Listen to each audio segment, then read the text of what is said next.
नमस्कार। हम पढ़ रहे थे मानव में रासायनिक समन्वय। रासायनिक समन्वय के अंतर्गत हम पढ़ रहे थे मानव में अंतःस्रावी ग्रंथियाँ। अंतःस्रावी ग्रंथियों के अंतर्गत आज हम पढ़ेंगे एडिनल ग्रंथि। तो देखिए, मानव में जो एडिनल ग्रंथि होती है या अधिवृक्क ग्रंथि होती है, उसकी स्थिति क्या होती है। तो मानव में जो किडनी होती है, मानव में 2 किडनियाँ पाई जाती हैं। तो प्रत्येक किडनी के ऊपर एक टोपी नुमा संरचना के रूप में एडिनल ग्रंथि पाई जाती है। इस प्रकार संख्या में 2 मानव में एडिनल ग्रंथि पाई जाती है, या हम कह सकते हैं मानव में 1 जोड़ी एडिनल ग्रंथि पाई जाती है। अब देखिए, यदि हम एडिनल ग्रंथि की संरचना को देखें तो एडिनल ग्रंथि होती है वो 2 भागों में बटी होती है। एक तो इसका वलकुट भाग और दूसरा है इसका मध्यांश भाग। तो जो वलकुट भाग होता है और जो मध्यांश भाग होता है, इन 2 भागों में एडिनल ग्रंथि बटी होती है। वलकुट भाग एडिनल ग्रंथि का जो बाहरी भाग होता है उसे हम वलकुट कहते हैं या कोर्टेक्स कहते हैं, और जो आंतरिक भाग होता है उसे हम मध्यांश कहते हैं। अब देखिए, जो एडिनल ग्रंथि है उसका जो वलकुट भाग है वो 3 भागों में बटा होता है। जोना ग्लोमेरुलोसा, जोना फेसिक्युलेटा, जोना रेटिक्युलेटा।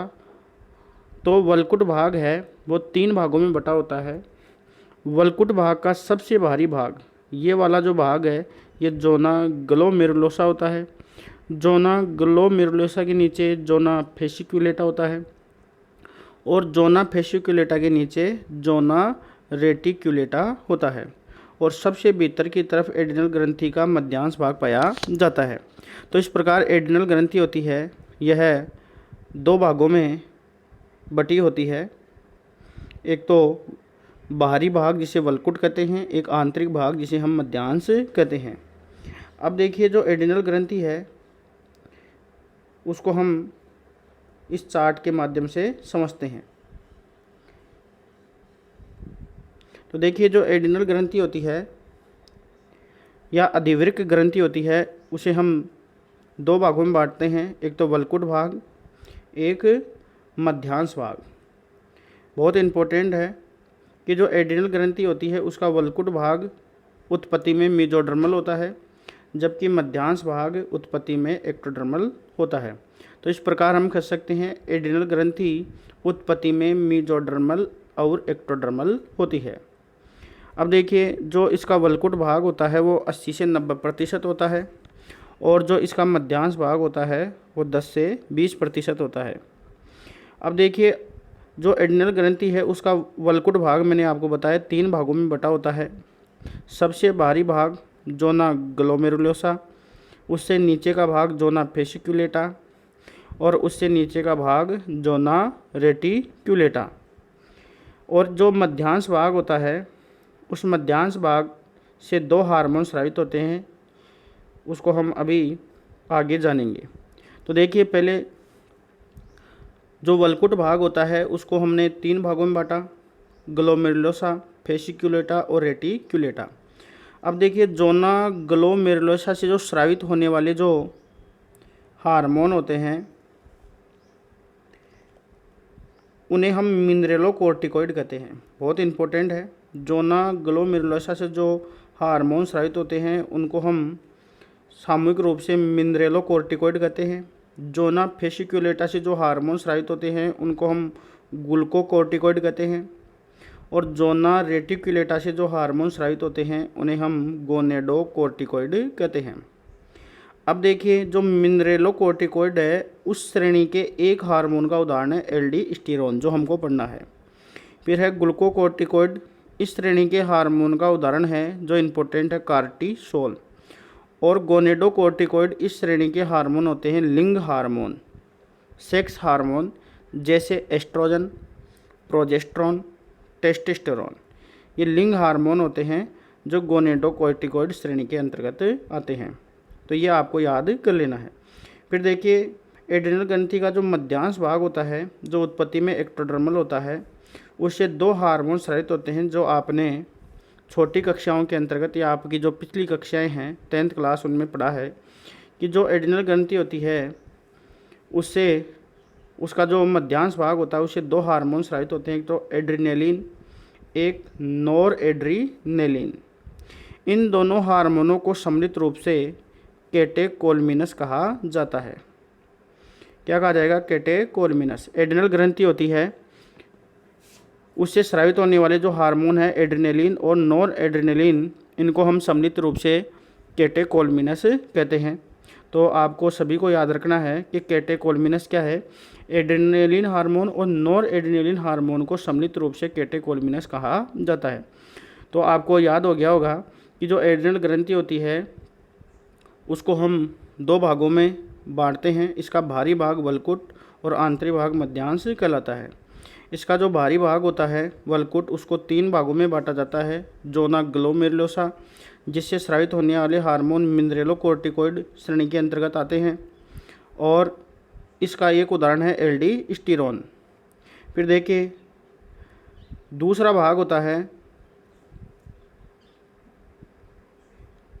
जोना फेसिकुलेटा, और इसके अंतर्गत आने वाला जो हार्मोन है वो ग्लूकोकोर्टिकोइड है, जिसका एक उदाहरण है कार्टिसोल। फिर है जोना रेटिकुलेटा, इससे स्रावित होने वाले हार्मोन गोनेटोकोर्टिकोइड कहलाते हैं, जिसका उदाहरण है लिंग हार्मोन जैसे टेस्टोस्टेरोन, प्रोजेस्टेरोन और एस्ट्रोजन।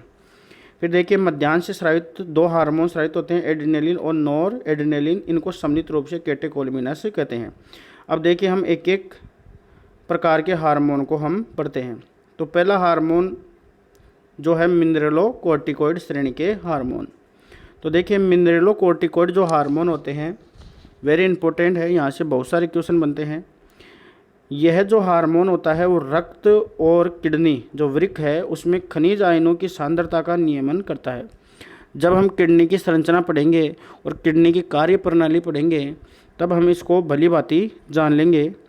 अभी आपको इतना ही जान लेना है कि जो रक्त है और किडनी में जो खनिज आयन होते हैं विभिन्न प्रकार के, उनका नियमन करने का काम मिनरेलोकोर्टिकोइड करता है। वेरी इंपॉर्टेंट क्वेश्चन है कि जो हमारी नेफ्रॉन होती है, नेफ्रॉन क्या है? जो किडनी होती है उसके अंदर असंख्य नलिकाएं पाई जाती हैं जिन्हें हम नेफ्रॉन या वक्राणु कहते हैं। तो हमारी जो किडनी होती हैं उसमें पाई जाने वाली जो नेफ्रॉन है, उन नेफ्रॉन में जो सोडियम आयन है और जो क्लोराइड आयन है उनके अवशोषण तथा पोटेशियम आयनों के उत्सर्जन में वृद्धि करने का काम मिनरेलोकोर्टिकोइड द्वारा किया जाता है। देखो नाम से मालूम पड़ रहा है मिनरेलोकोर्टिकोइड। फिर देखिए इस श्रेणी का जो मुख्य हार्मोन है जो आपको मैंने बताया वो है एल्डोस्टेरोन। अब देखिए इस प्रकार हम कह सकते हैं जो एल्डोस्टेरोन है या जो मिनरेलोकोर्टिकोइड है वो साल्ट रिटेनिंग हार्मोन है, अर्थात लवण प्रतिधारक हार्मोन की इसे संज्ञा दी जाती है। अब देखिए जो मिनरेलोकोर्टिकोइड है उसकी कमी से या एल्डोस्टेरोन की कमी से क्या क्या प्रभाव पड़ते हैं। तो देखिए जो मिनरेलोकोर्टिकोइड है उसकी कमी से एडिसन रोग होता है। अब ये एडिसन रोग क्या होता है? तो मिनरेलोकोर्टिकोइड हार्मोन के अल्प स्राव से सोडियम व जल की काफ़ी मात्रा मूत्र के साथ उत्सर्जित होती है। यदि किसी व्यक्ति में मिनरेलोकोर्टिकोइड जैसे एल्डोस्टेरोन हार्मोन की कमी हो जाती है तो ऐसे व्यक्ति में जो सोडियम आयन है उनका अवशोषण नहीं होगा, और सोडियम आयन का अवशोषण न होने से ये मूत्र के साथ उत्सर्जित होते हैं, साथ ही जल भी उत्सर्जित होता है, जिससे शरीर में निर्जलीकरण हो जाता है। निर्जलीकरण क्या है? शरीर से जल की हानि होना।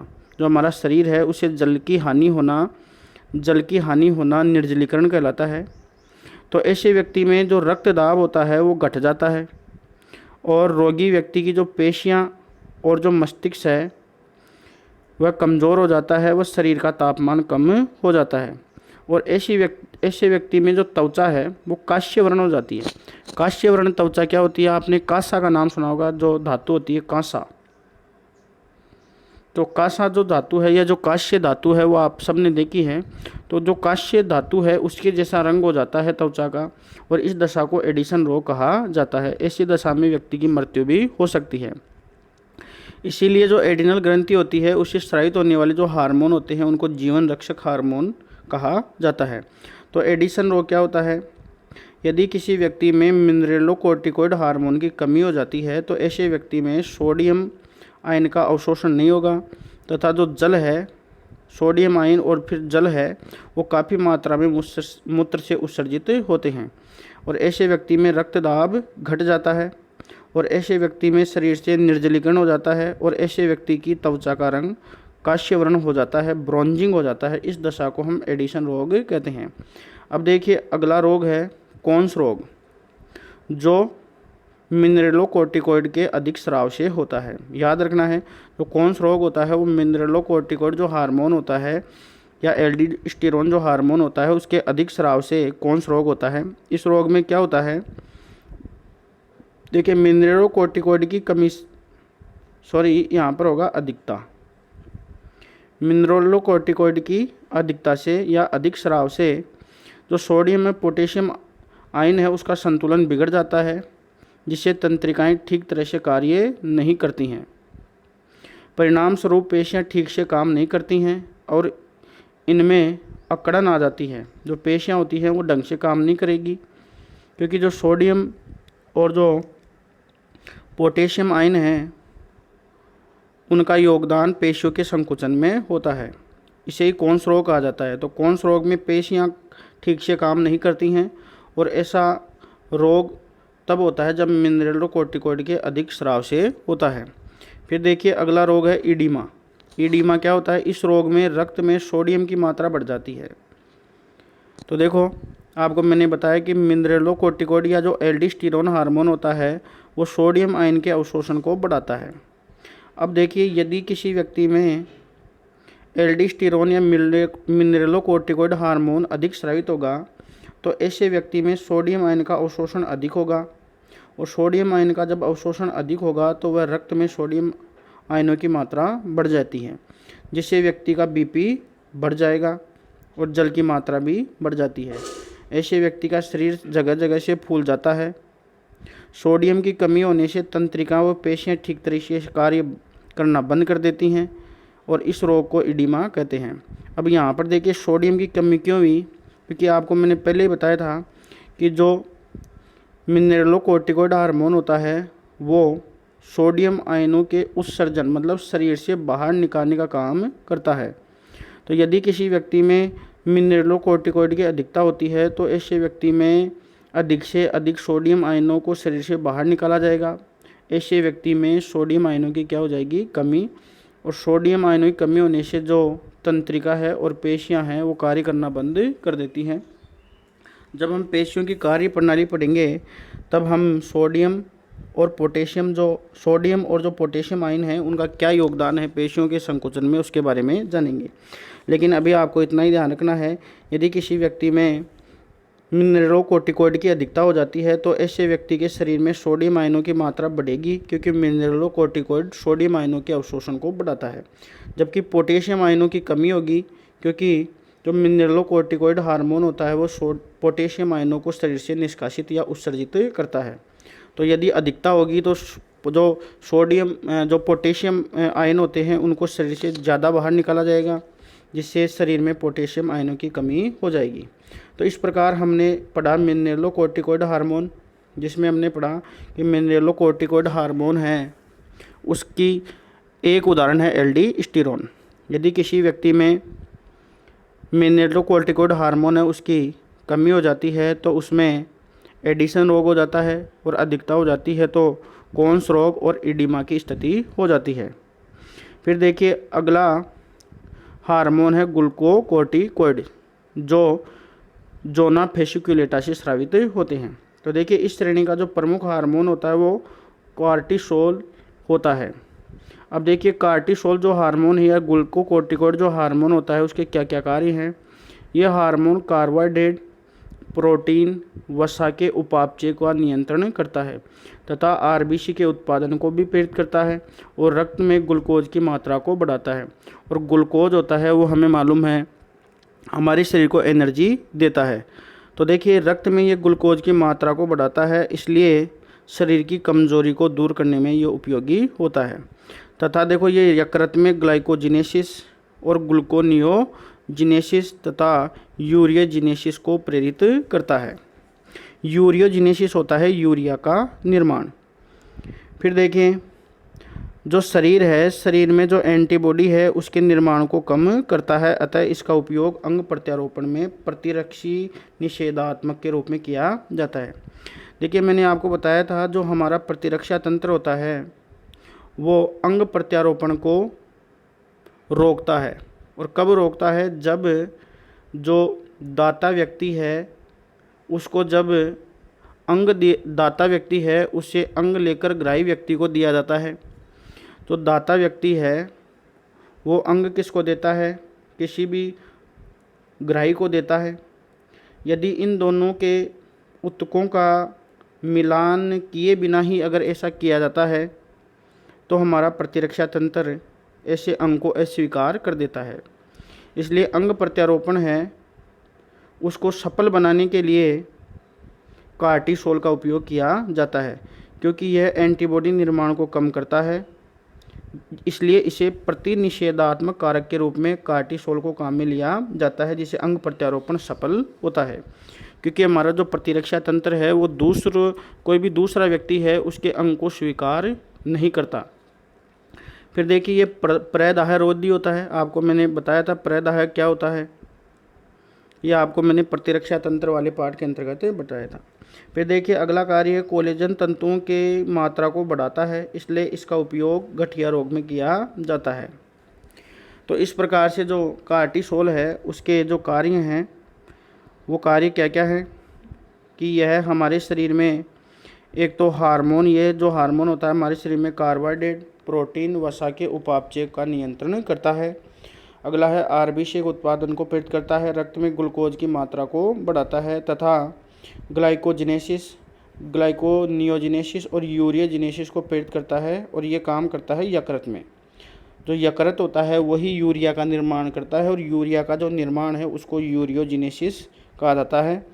अब देखिए शरीर में जो एंटीबॉडी है उसके निर्माण को भी ये कम करता है, इसलिए इसका उपयोग अंग प्रत्यारोपण में प्रतिरक्षी निषेधात्मक कारक के रूप में किया जाता है। अब देखिए इसके अधिकता के प्रभाव, ये जो हार्मोन होता है उसके अधिकता के क्या क्या प्रभाव होंगे। तो कुशिंग रोग, देखो पहला रोग है इसके अंदर कुशिंग रोग। कुशिंग रोग क्या होता है? इस हार्मोन की अधिकता से जो रोगी व्यक्ति होता है उसकी गर्दन होती है और जो वक्ष भाग होता है, जो छाती वाला हिस्सा होता है, वक्ष भाग है, उसके पीछे वसा का जमाव हो जाता है जिससे शरीर गद्दीदार हो जाता है। इसे ही हम कुशिंग रोग कहते हैं। तो इसकी अधिकता से जो कार्टिसोल हार्मोन है उसकी अधिकता से गर्दन व वक्ष भाग के पीछे वसा का जमाव होने से शरीर गद्दीदार हो जाता है, जिसे कुशिंग रोग कहा जाता है। अब देखिए अगला जो हार्मोन है वो है गोनेडोकोर्टिकोइड। जो गोनेडोकोर्टिकोइड होता है वो एडिनल ग्रंथि के जोना रेटिकुलेटा वाले भाग से स्रावित होता है। तो देखिए जो गोनेडोकोर्टिकोइड हैं उसका उदाहरण है सेक्स हार्मोन, लिंग हार्मोन, जैसे टेस्टोस्टेरोन, एस्ट्रोजन और प्रोजेस्टेरोन। अब आप ये सोच रहे होंगे कि ये जो हार्मोन होते हैं ये तो वृषण और अंडा से स्रावित होते हैं। तो ये सत्य बात है कि ये टेस्टोस्टेरोन होता है ये वृषण से स्रावित होता है, एस्ट्रोजन और प्रोजेस्टेरोन होता है वो अंडा से स्रावित होता है। लेकिन जो किडनी का जो एडिनल ग्रंथि होता है उसका जो वल्कुट भाग होता है उससे भी ये थोड़ी थोड़ी मात्रा में स्रावित होते हैं। तो देखो यहाँ पे लिखा है थोड़ी थोड़ी मात्रा में इनका स्राव किया जाता है, बाकी तो ये वृषण और अंडाशय से स्रावित होते हैं। अब देखिए गोनेडोकोर्टिकोइड जो यह जो सेक्स हार्मोन होते हैं उससे कौन कौन से रोग होते हैं। तो देखिए पहला रोग है गायनेकोमेस्टिया। गायनेकोमेस्टिया क्या है? पुरुष में जो पुरुष है, हमें मालूम है कि जो पुरुष होता है उसमें जो लिंग हार्मोन होता है वो टेस्टोस्टेरोन होता है।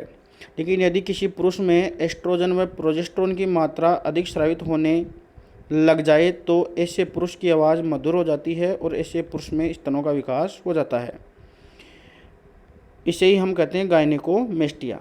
मतलब जो पुरुष होता है वो स्त्री की जो लक्षण हैं वो उसमें उत्पन्न हो जाते हैं।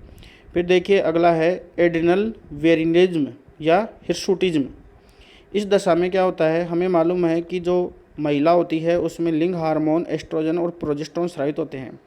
लेकिन यदि किसी महिला में या स्त्री में टेस्टोस्टेरोन की मात्रा अधिक स्रावित होने लग जाती है तो उसमें पुरुष के लक्षण जैसे दाढ़ी मूंछें आना, आवाज़ का भारी होना जैसे लक्षण दिखाई देते हैं, जिसे दीर्घलोपता कहते हैं। और कई बार जो स्त्रियां होती हैं उनमें नर जननांग भी बनने लगते हैं, जिसे हम मादा आभासी उभयलिंगता की कहते हैं। और ऐसी स्त्रियां कैसी होंगी, बांझ होंगी, अर्थात इनके संतान उत्पन्न नहीं हो सकती। तो ये होता है एड्रिनल वेरिलिज्म। तो यदि किसी महिला में पुरुष हार्मोन स्रावित होने लग जाए तो उसमें एड्रिनल वेरिलिज्म या हिर्सुटिज्म रोग हो जाता है। अब देखिए हम अब पढ़ेंगे एड्रिनल ग्रंथि के मध्यांश से स्रावित होने वाले हार्मोन। तो आपको मैंने बताया था, तो एड्रिनल ग्रंथि है उसके जो मध्यांश भाग है उससे दो हार्मोन स्रावित होते हैं। तो एड्रिनेलिन, जिसको एपिनेफ्रिन भी कहा जाता है, और दूसरा है नॉन एड्रिनेलिन या नॉर एपिनेफ्रिन। तो देखिए एड्रिनेलिन हार्मोन, तो देखिए ये जो हार्मोन होता है ये अंतःस्रावी व तंत्रिकीय दोनों प्रकार की भूमिका निभाता है। मतलब ये तंत्रिकीय क्रियाओं को भी नियमित करता है और अंतःस्रावी जो क्रियाएं होती हैं उनको भी नियमित करता है। अब देखिए इस एड्रिनेलिन हार्मोन के क्या क्या कार्य हैं। यह हार्मोन अनुकंपित तंत्रिका तंत्र से होने वाली क्रियाओं को संचालित करता है। जब हम पढ़ेंगे मानव का नर्वस सिस्टम तो उसके अंतर्गत हम पढ़ेंगे अनुकंपित तंत्रिका तंत्र। तो ये जो हार्मोन होता है एड्रिनेलिन वो अनुकंपित तंत्रिका तंत्र से होने वाली क्रियाओं को भी संचालित करता है। यह रोंगटे खड़े करता है, जैसे कोई भय की स्थिति है, डर है, तब ये रोंगटे खड़े करता है। हमारे जो HBR है, हार्ट बीट रेट, उसको बढ़ाता है, अर्थात ये रुधिर वाहिनियों में संकोचन करता है जिससे रुधिर दाब बढ़ता है।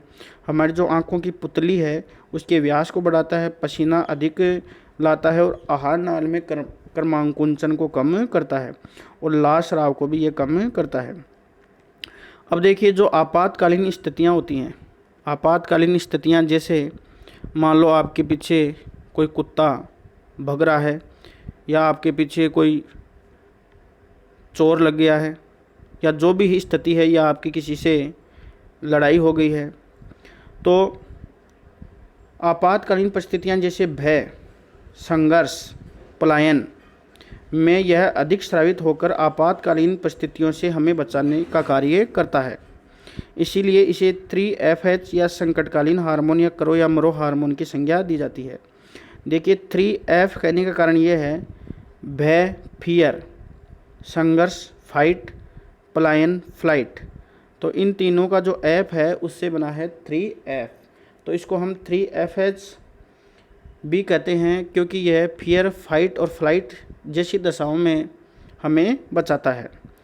अब देखिए यह जो हार्मोन होता है ये श्वास नली को फैलाने का कार्य करता है, जिससे अस्थमा जैसी जो रोग होते हैं उनमें यह काम में लिया जाता है।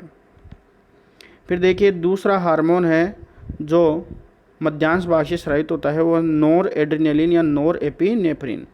तो यह हार्मोन होता है वो एड्रिनल के जो क्रियाएं होती हैं उनको, जो एड्रिनेलिन हार्मोन होता है द्वारा नियमित होने वाली जो क्रियाएं होती हैं उनको प्रेरित करता है। जो एड्रिनेलिन हार्मोन है उनके द्वारा नियमित होने वाली जो समान क्रियाएं हैं उनको प्रेरित करने का काम नॉर एड्रिनेलिन द्वारा किया जाता है। इसके द्वारा रुधिर वाहिनी को प्रसारित किया जाता है, जिससे यह हार्ट बीट रेट व BP को कम करता है। जो ब्लड प्रेशर है और हमारी हार्ट बीट रेट है उसको कम करने का काम नॉर एपिनेफ्रिन या नॉर एड्रिनेलिन के द्वारा किया जाता है। तो देखिए इस प्रकार आज हमने एड्रिनल ग्रंथि के अंतर्गत पढ़ा कि जो एड्रिनल ग्रंथि होती है उससे जो एड्रिनल ग्रंथि होती है उसके दो भाग होते हैं, एक तो वल्कुट भाग, एक होता है मध्यांश भाग, जिससे अलग अलग प्रकार के हार्मोन स्रावित होते हैं। तो ये जो एड्रिनल ग्रंथि है उससे अनेक प्रकार के जो हार्मोन स्रावित होते हैं, तो ये सब आपको याद कर लेने हैं क्योंकि ये बहुत ही महत्वपूर्ण है। अब हम जो अंतिम हमारी जो अंतःस्रावी ग्रंथियां हैं जिनको हम जनत ग्रंथियां भी कहते हैं, वृषण और अंडाशय शेष बच रही हैं इस चैप्टर के अंतर्गत, जिसको हम अगले वीडियो के अंतर्गत पढ़ेंगे। धन्यवाद।